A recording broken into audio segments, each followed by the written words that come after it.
तो आज जानते हैं कुछ कंटिन्यूड प्रोपोर्शन के बारे में। थोड़ा सा रिकैप देख लेते हैं।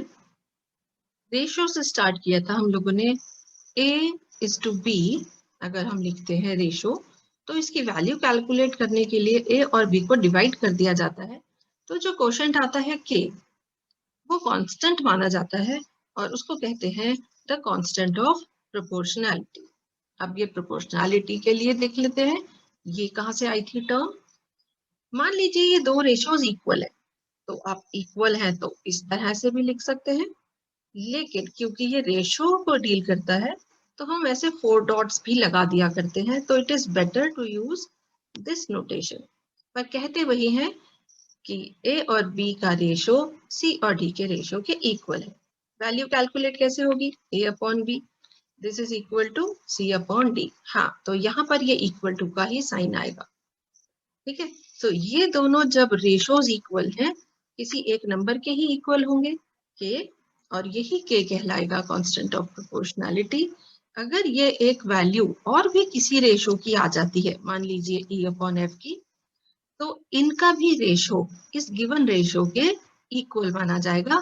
तो फिर इन दैट केस हम फिर से एक बारी क्या लिख देंगे, 4 डॉट्स के बाद E रेशियो F। ठीक है, तो इसलिए ये एक कांस्टेंट वैल्यू हमें जरूरी होती है एक सीक्वेंस आगे बनाने के लिए। अब कई बार क्या होता है कि ये A अपॉन बी इक्वल हो जाता है B अपॉन सी के, और इसका मतलब क्या हो जाता है कि A into C is equal to B square. अब यहाँ पर ये जो B है is known as the mean proportion. ये A और C का मीन प्रपोर्शन है। मीन वो स्टैट्स वाला एवरेज नहीं, ये रेशो वाला, प्रोपोर्शन वाला मीन।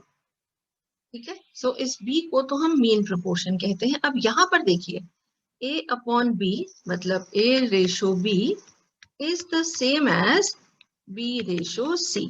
इसी तरह लिखा जाएगा रेशोज की नोटेशन में। तो ये जो B है, ये फर्स्ट और सेकंड रेशो के बीच में कांस्टेंट सिमिलर टर्म है, तो ये एक कंटिन्यूटी बना देती है इस रेशो की या इस प्रोपोर्शन की। और इस तरह से आगे आने वाले सारे टर्म्स को हम कह देते हैं कंटिन्यूड प्रोपोर्शन। मतलब कि कोई एक टर्म नहीं, एक टर्म जो फर्स्ट रेशो में आती है नीचे, वो सेकंड रेशो में आ जाए ऊपर। जैसे अब अगर हम और आगे लिखना चाहें, A upon B ratio B upon C, तो B वाली जो टर्म है वो रिपीट होगी। अब इसी तरह ये C रिपीट होगी, C अपॉन D, और ये रेशो फिर किसके इक्वल होना चाहिए? B अपॉन E के। तो हम यहाँ इक्वल टू कर देते हैं, और फिर ये रेशो वाली वैल्यू किसके इक्वल हो? कंटिन्यू कीजिए, E अपॉन F कंटिन्यू कीजिए, F अपॉन G कंटिन्यू कीजिए, एंड सो ऑन, जहां तक जितनी टर्म्स तक आपको ये कंटिन्यूड प्रोपोर्शन चाहिए। तो इम्पोर्टेंट क्या था?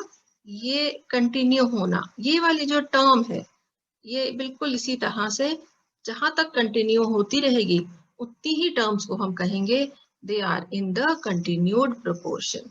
ठीक है, I hope this is very very clear. अब एक क्वेश्चन देख लेते हैं इस कंटिन्यूड प्रोपोर्शन के ऊपर जो बेस्ड है। If A1, A2, An are in continued proportion, then show that A1 upon An यानी कि first term and the last term का जो रेशियो है वो A1 upon A2 n minus 1 की पावर n minus 1 के इक्वल हो। अब बाय डेफिनेशन देख लेते हैं कि कंटिन्यूड प्रोपोर्शन वाली टर्म्स को हम लिखेंगे कैसे। अगर A1, A2 and so on up till An are in continued proportion, तो फिर जो इनका रेशो है, उनका कांस्टेंट है, वो इक्वल आना चाहिए। सो this implies A1 upon A2। अब क्या करें, ये जो नीचे वाली टर्म है कंटिन्यू करें, A2 अपॉन A3 आएगी नेक्स्ट टर्म, और नेक्स्ट टर्म क्या आएगी, फिर इसे कंटिन्यू करें तो A3 upon A4 and so on चलते जाएंगे। लास्ट टर्म है An, तो हमें An पर फिनिश करना होगा, तो उससे पहले वाली टर्म क्या आ जाएगी, n-1। ठीक है, I hope this is clear. All right, अब ये सब जो इक्वल है तो मान लेते हैं किसी एक के ये इक्वल है लेट। ठीक है, हम अपने आप से जब भी कुछ लिखते हैं वी जरूर डेफिनेटली राइट लेट। नाउ अब जरा थोड़ा सा क्वेश्चन की तरफ भी ध्यान दे दे। ठीक है, अगर मैं इन सारी टर्म्स को मल्टीप्लाई कर दूं, multiply all the terms on left hand side, ऐसा हम क्यों कर रहे हैं अभी हम क्वेश्चन के ऊपर ध्यान देंगे तो हमें खुद ही समझ आ जाएगा। ध्यान से देखते रहिएगा हमें क्या चाहिए और हम कहाँ पर जा रहे हैं। हमें यहाँ लेफ्ट हैंड साइड जो वांटेड है a1/an है।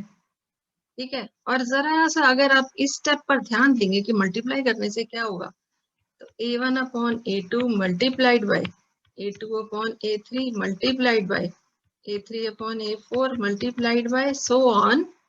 मल्टीप्लाई करते करते हम पहुंच गए an-1/an। अभी हम सिर्फ लेफ्ट हैंड साइड की तरफ ध्यान दे रहे हैं। हाँ, हम जो लेफ्ट हैंड साइड पर करते हैं राइट हैंड साइड पर करना पड़ेगा। So please remember that we have to do this. जब ये सब मल्टीप्लाई किए आपको बड़ी क्लियरली दिख रहा होगा ये सारी टर्म्स कैंसल आउट हो जा रही हैं, ये ऊपर से कट जाएगी और यहाँ भी नीचे इससे पहले an-1 रहा होगा, ये भी कैंसिल हो जाएगा। सो देखिए हमें लेफ्ट हैंड साइड पे क्या मिल गया, a1/an, और ये हमारे क्वेश्चन का ही लेफ्ट हैंड साइड है, उससे मैच करता है। तो फिर ये राइट हैंड साइड कैसे आएगा? ओके, जरा एक बार ये देख लेते हैं कि लेफ्ट हैंड साइड की सारी टर्म्स को हमने मल्टीप्लाई तो किया, तो फिर ये राइट हैंड साइड पर क्या आ जाएगा? ठीक है, दिस इंप्लाइज RHS क्या हो जाएगी ऑन मल्टीप्लीकेशन, a1/a2 की वैल्यू, ये सारे रेशोज की ध्यान से देखिए, सारे रेशोज की वैल्यू क्या है? के, सभी तो के हैं, तो a1/a2 हो गया के। ठीक है, ये हो गया, ये हो गया। अब इस टर्म के लिए क्या लिख देंगे, फिर से एक के मल्टीप्लाइड, फिर से इसका एक के। ठीक है, इसी तरह चलते चलते चलते चलते चलते हम फिर से इस टर्म पर पहुंचे और इसकी भी वैल्यू क्या है, के। अब के इंटू के, लेकिन कितनी बार, तो जितनी भी बार वो इसकी पावर आ जाएगी। अब बताइए कितनी बार, ये हो गई फर्स्ट टर्म, ये सेकंड टर्म, ये 3 बार आया था के। तो आप देख रहे हैं यहाँ पर 1 तो एक बार के, यहाँ 2 2 बार के, यहाँ 3 3 बार के, यहाँ पर क्या था n-1, तो कितनी बार के मल्टीप्लाई हो रहा है, n-1। और अच्छे से लिख देती हूँ n-1। ठीक है, तो राइट हैंड साइड क्या आ गई हमारे पास, k raise to power n-1। ठीक है, so this implies a1/an is equal to k raised to power n-1। अब हमको प्रूव क्या करना था, पावर n-1 भी मिल चुकी है, सो वी आर हैप्पी, है ना। लेकिन यहाँ पर तो a1/a2 है, तो क्या हो गया, k की तो वैल्यू इनमें से कोई भी रखी जा सकती है, कोई भी, राइट। तो कोई भी जो वैल्यू रखनी है उनको आप राइट हैंड साइड में जो दी है वो लिख लेते हैं। राइट हैंड साइड में है फर्स्ट टर्म यानी कि a1/a2, सो इसकी पावर हो गई n-1 and this is proved. Okay, I hope this is very very clear.